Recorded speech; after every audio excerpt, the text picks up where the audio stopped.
Alors moi c'est Missieno, artiste musicien. Ça fait quelques dizaines d'années que je suis sur la route de la musique. J'ai participé à de nombreux projets et là je m'attaque à l'œuvre de Gainsbourg en reggae. Comment oses-tu me parler d'amour, hein? Toi qui n'as pas connu Lola Rastaquouère. Je lui faisais le plein comme Lola Tecoère, qui décolle en vibrant vers les cieux africains. Pourquoi Gainsbourg? Parce que c'est un artiste que j'aime beaucoup. J'aime ses textes, j'aime sa manière de poser, sa poésie et j'ai surtout beaucoup apprécié la connexion qu'il a fait entre chansons françaises et reggae. C'est un projet qui me tient à cœur depuis un moment. J'avais d'ailleurs essayé de le mettre en place avec plusieurs artistes il y a quelques années, sans y participer moi-même, c'est-à-dire j'étais juste que producteur sur ce projet. Et avec l'impulsion et les sollicitations d'amis et de proches, j'ai décidé donc de le prendre à mon compte, c'est-à-dire d'interpréter les chansons, de les arranger, de les produire. Et le projet en fait c'est de reprendre des morceaux de son album Reggae aux armes, etc., qui est selon moi une œuvre assez magistrale quand même, et de rajouter des morceaux de Gainsbourg, toujours bien sûr, mais qu'il n'avait pas fait en reggae. Des petits trous, toujours des petits trous. Y a quoi devenir dingue, de quoi prendre un flingue. Ben, je dois avouer que pour une fois, j'ai pas eu de grandes difficultés à faire le projet, parce que j'ai tout de suite eu des amis comme Philippe Jules, qui m'aide sur ce projet-là, qui est réalisateur d'ailleurs de l'album. Et j'ai eu tous mes amis musiciens qui ont participé, Dave Kinner, Vivi Avellino, Ismaël Nobour, Benjamin Paul, Yao, Sting, tous ces frères-là ont participé à l'album. Je rajouterai aussi Don Shorty, Steel. Non, j'ai pas eu de difficulté à produire cet album vraiment, à mon grand étonnement.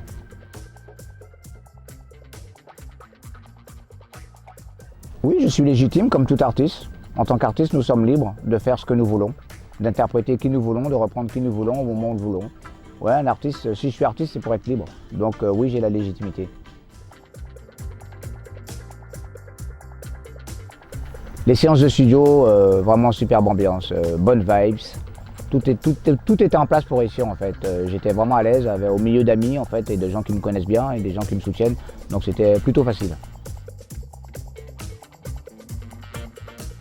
Premier contact avec le reggae, en fait ça s'est vu lors d'une réunion de famille. J'étais adolescent, peut-être 12-13 ans, chez un tonton. Je regardais les pochettes, je cherchais un disque à mettre. Et je suis tombé sur ce monsieur mal peigné avec une pochette qui ne ressemblait pas du tout à celle auquel on est habitué avec la musique antillaise, les costumes, les nœuds papillons et tout ça. J'ai été intrigué, j'ai mis le disque sur la platine, personne ne m'a rien dit, et là, découverte. Et je suis resté scotché jusqu'à aujourd'hui.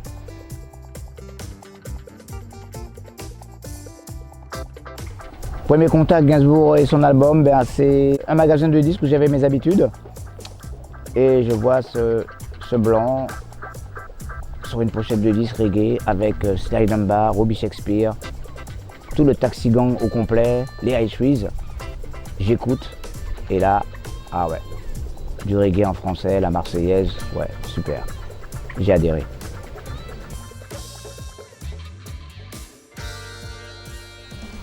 La musique reggae m'a ouvert l'esprit. La musique reggae m'a apaisé, m'a amené dans un autre monde et je pense que ça a totalement bouleversé ma trajectoire. Et c'est ça qui m'a donné envie de jouer de la musique. Je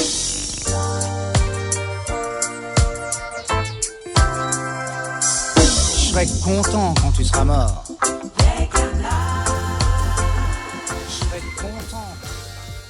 Les artistes qui ont compté dans mon développement musical, qui fait que je suis encore passionné aujourd'hui, bien je dirais Bob Marley, sans aucun doute. Il y a aussi des groupes qui m'ont révélé aussi la musique, les Gramax, groupe dominicain des années 70, Gregory Isaac, Coupé Cloué, Michael Jackson, James Brown. Mais j'aimerais dire aussi quelqu'un que j'ai rencontré, un artiste qui m'a touché vraiment. C'est-à-dire que nous avons vécu un bout de chemin de la musique ensemble. Et c'est un monsieur quand même qui mérite que je parle de lui, c'est monsieur Roger Jafar du groupe I&I. à Paris, au début du reggae des années 80, au début du reggae à Paris. Et c'était un artiste bourré de talent. Hélas, il nous a quittés. Je voulais parler de lui et le mettre au milieu des grands que j'ai aimés. Je suis venu te dire que je m'en vais. Tes sanglots longs n'y pourront rien changer. Comme d'ici bien Verlaine au vent mauvais. Je suis venu te dire que je m'en vais.